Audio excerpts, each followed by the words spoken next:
शेख हसीना को हटाने वाली कथित क्रांति अब कंगाली लाती हुई नजर आ रही है। 26 दिन ऐसे ही रहने वाले हैं और जैसे ही डोनाल्ड ट्रंप साहब आते हैं तो मेरे हिसाब से शेख हसीना की वापसी हो जाएगी। देश की लड़खड़ाती अर्थव्यवस्था की वजह से महंगाई दर तेजी से आगे बढ़ रही है और सबसे बड़ा असर पड़ रहा है खाने की चीजों पर। दुश्मनों ने जो दीवार गढ़ी थी और वो वक्त गुजरने के साथ अब ढह रही है। पाकिस्तान और बांग्लादेश के दरमियान बाहमी एहतराम और मोहब्बत भरे जज्बों के साथ दोस्ती के नए इम्कानात पैदा हो रहे हैं। बाजारों में प्याज का दाम 110 से 120 टका प्रति किलो, 20% प्रति महीने की दर से इजाफा हो चुका है। चावल का जो खुदरा रेट है वो भी 8% ज्यादा हो चुका है। आलू का जो रेट है 15% महंगा। सोयाबीन का जो तेल है वो भी 12% का इजाफा हो चुका है कुछ महीनों के अंदर अंदर। इंडिया को बार बार टारगेट करने के बाद अब बांग्लादेश ने ओपनली रशिया को टारगेट करना स्टार्ट कर दिया है। बांग्लादेश को पाकिस्तान का, जब पाकिस्तान में एक किलो आटे को लेके सड़कों पे झगड़ा हो रहा था, वही हालात अगर बांग्लादेश ने हिंदुस्तान से हालात ना अपने रिश्ते अपने ना सुधारे तो बांग्लादेश के होने की संभावना है। बांग्लादेश में सिर्फ लोग नहीं बल्कि यूनुस वाले बांग्लादेश को परेशान कर रहा है तो ये भारत के हक में दिखाई दे रहा है। तो क्या चीन द्वारा बैक्ड अरकान आर्मी इस समय भारत के किसी एजेंडे पे काम कर रहा है? बांग्लादेश ने इन्वेस्टिगेशन स्टार्ट कर दी है Russia backed nuclear power plant की, जो अगले साल बांग्लादेश में बनकर तैयार हो जाएगा। बांग्लादेश का कहना है कि इस न्यूक्लियर पावर प्लांट में बहुत हैवी लेवल पर करप्शन हुई है। प्याज दे दो, चावल दे दो, बस यही अंदाज है बांग्लादेश का। गिड़गिड़ा रहा है इस टाइम हिंदुस्तान के सामने। हम देखते हैं कि अफरा तफरी हर बार मच जाती है और जब ये तलवार चल जाती है तो फिर हर शोबा, हर शख्स इस तलवार से लगने वाले जख्म गिन रहा होता है, काफी दिन गिनता चला जाता है। क्या बांग्लादेश घुटनों पर आ गया है? क्या भारत के सामने बांग्लादेश की अकड़, उसकी हेकड़ी निकल गई है? जी हाँ। नमस्कार दोस्तों, अगले 26 दिनों में शेख हसीना की बांग्लादेश में वापसी हो जाएगी और वो फिर से बांग्लादेश की प्रधानमंत्री बन जाएंगी और यूनिस को देश छोड़ के भागना पड़ेगा। बांग्लादेश एक और क्रांति की तरफ बढ़ रहा है, एक और मूवमेंट बांग्लादेश में बन रहा है जो अब यूनिस को भागने पे मजबूर कर देगा और उस मूवमेंट का नाम है महंगाई। महंगाई इतनी ज्यादा बढ़ती जा रही है जिसको देखकर लोग परेशान हो चुके हैं और अब यूनिस की पॉपुलरिटी इतनी ज्यादा नीचे गिर चुकी है कि अब यूनिस को भागना पड़ेगा। 26 दिनों में जैसे ही ट्रंप अमेरिका के राष्ट्रपति होंगे, यूनिस के लिए मुश्किलें और बढ़ जाएंगी। दूसरी तरफ यूनिस की बुद्धि भ्रष्ट हो चुकी है, उसने अब रशिया के साथ भी पंगा ले लिया है। बांग्लादेश में रशिया और भारत मिलकर एक न्यूक्लियर प्लांट बना रहे थे बिजली के लिए और अब यूनिस गवर्नमेंट का कहना है कि उसमें करप्शन हुआ है, जबकि ये न्यूक्लियर प्लांट अभी तक पूरा बना ही नहीं है। भारत की मदद से बन रहा था, रशिया बना रहा था और भारत के कहने पे बना रहा था, वरना हम सब जानते हैं कि रशिया बांग्लादेश को कुछ नहीं देता, लात मार के भगा देते ये लोग। पाकिस्तान को तेल देने से रशिया ने मना कर दिया था क्योंकि वो जानते थे कि भारत को ये सब बुरा लगेगा। अब भारत की मदद से जो ये सब बन रहा था, एक न्यूक्लियर प्लांट बन रहा था बिजली के लिए, उसको लेके जो विवाद हुआ है उसमें बांग्लादेश को बहुत बड़ी कीमत चुकानी पड़ेगी। और पाकिस्तानी, क्योंकि इनके पास पूरी नॉलेज होती नहीं तो उनको लगता है कि नहीं ये सब भारत ने किया है, भारत का कोई इसमें रोल नहीं है। आप इस सब के बारे में क्या सोचते हैं कमेंट बॉक्स में जरूर लिखिएगा। वीडियो को अंत तक पूरा जरूर देखें। वीडियो अच्छा लगे तो लाइक करें, शेयर करें, चैनल को सब्सक्राइब करना ना भूलें, बेल का आइकन प्रेस कर दें लेटेस्ट नोटिफिकेशन के लिए। आइए आगे बढ़ते हैं इस वीडियो में। न्यूज चैनल को देखिए, इन दोनों में की खबर आपको नजर आएगी। बढ़ती महंगाई और उसकी वजह से त्राहिमाम करती जनता, वजह बांग्लादेश की कमजोर होती अर्थव्यवस्था जिसने बांग्लादेशी जनता को त्रस्त कर दिया। बांग्लादेश में मौसम अन्न उत्पादन पर असर डालने वाला एक बड़ा फैक्टर है, लेकिन जानकार मानते हैं कि कमजोर सप्लाई चेन को दुरुस्त ना कर पाना यूनुस सरकार की बड़ी नाकामी। बांग्लादेश की हालत भारत से बढ़ते तनाव के बीच में बहुत खराब हो रही है और बांग्लादेश ने अगर भारत से रिश्ते ना सुधारे तो हालात और बहुत ज़्यादा बदतर हो जाएंगे। ना बांग्लादेश में दाल मिलेगी ना चावल मिलेगा। देखिए, बांग्लादेश के हालात पाकिस्तान की तरह होते जा रहे हैं। एक साल पहले का वाकया नहीं भूलना चाहिए बांग्लादेश को पाकिस्तान का, जब पाकिस्तान में एक किलो आटे को लेके सड़कों पे झगड़ा हो रहा था, वही हालात अगर बांग्लादेश ने हिंदुस्तान से हालात ना अपने रिश्ते अपने ना सुधारे तो बांग्लादेश के होने की संभावना है। इस टाइम पे चुप रहना ही बढ़िया है, क्योंकि जितना ज्यादा प्रोवोक करने की कोशिश कर रहे हैं ताकि वो बताए कि वो विक्टिम है और ओआईसी में वो भारत की छवि खराब करना चाहते हैं।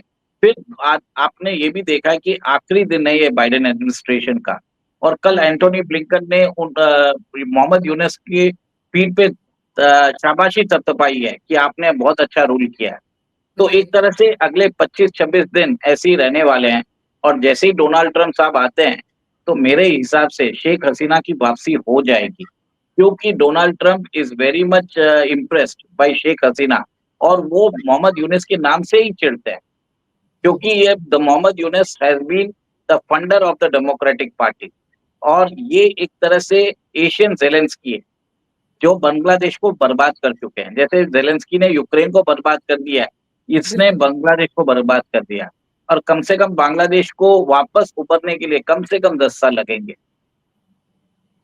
और सर अभी हमारे विदेश सचिव भी तो गए थे बांग्लादेश के दौरे पर, उस दौरान तो समझा कर ही आए थे ना मोहम्मद यूनुस को, लेकिन उनके वापस आते ही ये सारा खेल शुरू हो गया कि नक्शे में दिखा दिया गया कि भारत के ये हिस्से बांग्लादेश के ही, सारी नौटंकी उसके बाद ही तो हुई। लेकिन भारत ने जब 2 टूक जवाब दिया उसके बाद वो नक्शा हटा लिया था मैं उनके एडवाइजर ने। देखिए उसके बाद तो और भी ज्यादा हो गया है कि आपको ध्यान होगा कि बांग्लादेश के अंदर एक न्यूक्लियर प्लांट बना रहा है रशिया, जिसका मेंटेनेंस सपोर्ट इंडिया देने वाला था। ठीक है, उसके ऊपर भी उन्होंने कुछ टिप्पणी की है, उसमें भी एलेज किया है कि भाई इसमें करप्शन हुआ है। ठीक है, और आपको ये भी ध्यान होगा कि अब पाकिस्तानी मिलिट्री के जनरल्स है वो बांग्लादेश जाके बांग्लादेश में फोर्सेस को ट्रेन करने वाले हैं। तो एक तरह से वो बांग्लादेश के अंदर हथियार भेज रहे हैं, वहां पे जो फोर्सेस है उनको ट्रेन कर रहे हैं। उनको मेरे हिसाब से जैसे चाइना भी J-10C फाइटर जेट्स भेज रहा है, एक तरह से बांग्लादेश को यूज किया जा रहा है ताकि वो भारत के अंदर भारत के साथ युद्ध कर सके। कोई भी एक रीजन लेके वो उनको उनसे कोई मतलब नहीं है, वो चाहते हैं कि भारत बांग्लादेश की फोर्सेस है वो भारत के साथ युद्ध करें। इंडिया को बार बार टारगेट करने के बाद अब बांग्लादेश ने ओपनली रशिया को टारगेट करना स्टार्ट कर दिया है। बांग्लादेश ने इन्वेस्टिगेशन स्टार्ट कर दी है Russia back nuclear power plant की, जो अगले साल बांग्लादेश में बनकर तैयार हो जाएगा। बांग्लादेश का कहना है कि इस न्यूक्लियर पावर प्लांट में बहुत हैवी लेवल पर करप्शन हुई है और इस पावर प्लांट में रशिया के साथ साथ इंडिया भी शामिल है। तो हो सकता है कि आने वाले कुछ दिनों में बांग्लादेश रशिया के साथ साथ इंडिया पे भी करप्शन चार्जेस लगा दे। लेकिन फिलहाल रशिया ने बांग्लादेश को वार्न कर दिया है कि रशिया की रेपुटेशन ख़राब करने की कोशिश ना की जाए, और जो भी एलिगेशन बांग्लादेश ने रशिया पर लगाए हैं फिलहाल रशिया ने उन तमाम एलिगेशन को रिजेक्ट कर दिया है, और इस वक्त बांग्लादेश में बनने वाला न्यूक्लियर पावर प्लांट खतरे में नजर आ रहा है। पावर प्लांट वो $12.8 बिलियन जो है ना उसकी लागत से बना था, और उसने बांग्लादेश के अंदर जो एनर्जी क्राइसिस थे, जो मेनली इशू है आजकल बांग्लादेश के अंदर, लोगों के पास खाने पीने के लिए नहीं है, वहाँ पर जो रोजगार है वो नहीं है, तो वो चीज़ जो रिमूव करनी थी, वो एनर्जी क्राइसिस रिमूव करने थे, वो इंडिया चाहता था कि वो ना हो। उससे पहले उन्होंने जो रिजीम चेंज किया, अब रिजीम चेंज करने के बाद उन्होंने जो नई गवर्नमेंट आई है उसने इस प्रोजेक्ट को कंट्रोवर्सी क्रिएट करने के लिए इस पे लगा दिया कि यहाँ पे करप्शन किया गया है, जो एक्स प्राइम मिनिस्टर है उनके बेटे ने। लेकिन सर अभी तो प्रोजेक्ट तैयार ही नहीं हुआ, प्रोजेक्ट तो अगले साल जो है बन के तैयार होगा, तो उससे पहले ही कैसे आप कह सकते हैं कि इंडिया नहीं चाहता था कि जो है बांग्लादेश की एनर्जी क्राइसिस खत्म हो? क्योंकि ऑलरेडी आप देखें तो बहुत बड़ी तादाद में बिजली तो है, इंडिया प्रोवाइड करता था बांग्लादेश को, अडानी ग्रुप करता था, त्रिपुरा से बिजली आती थी। देखिए जो डिपेंडेंसी है ना वो इंडिया चाहता था कि वो क्रिएटेड रहे। अच्छा। बांग्लादेश इंडिया पे डिपेंडेंट रहे एनर्जी के लिए, किसी और चीज़ के लिए। लेकिन जो ये जो फोर्सी करने वाली होती है ना सिचुएशन, उसमें यही है कि ये न्यूक्लियर पावर प्लांट एक्चुअली में 2024 में ऑनलाइन होना था, और इसी के बाद फॉलो अप एक और न्यूक्लियर रिएक्टर भी क्रिएट होना था।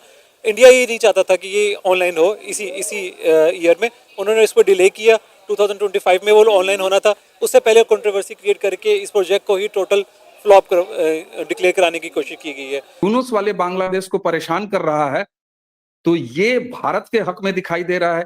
तो क्या चीन द्वारा बैक्ड अरकान आर्मी इस समय भारत के किसी एजेंडे पे काम कर रहा है? बड़ा उलझा हुआ मामला दिखाई दे रहा है ना। इसीलिए मैं कह रहा हूं कि एक बहुत बड़ा बिग प्लान ऑलरेडी उसका ब्लूप्रिंट तैयार है, और ब्लूप्रिंट बड़े लोगों के बीच में जो डिसीजन मेकर्स हैं उन पर डिस्कस किया जा चुका है, और अब हम इंप्लीमेंटेशन देख रहे हैं। इसलिए mister Bhalla Manipur, general V K Singh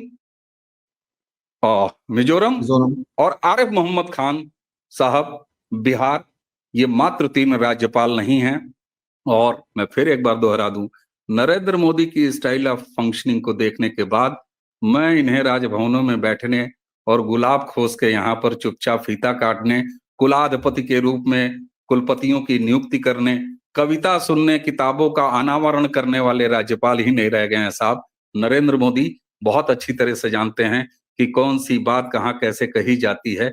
हो सलीका तो हर बात सुनी जाती है, और सही वक्त पर सही जगह सही चीज करने के लिए नरेंद्र मोदी जाने जाते हैं। इसलिए चाहे उनका आप सेंट्रल कैबिनेट देख लीजिए, जहां उन्होंने कभी परवाह नहीं की कि एक नौकरशाह सफलतम विदेश मंत्रियों में से आपको दिखाई दे रहा है, एक टेक्नोक्रेट सफलतम रेल मंत्री के रूप में आपको दिखाई दे रहा है।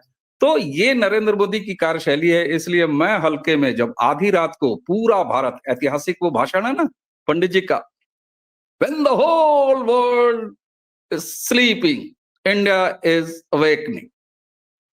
सर, जिस समय हम सारे लोग परसों रात में सो रहे थे, नरेंद्र मोदी की महायोजना पर हम सुबह उठने के साथ ही हमने काम होते हुए देखा।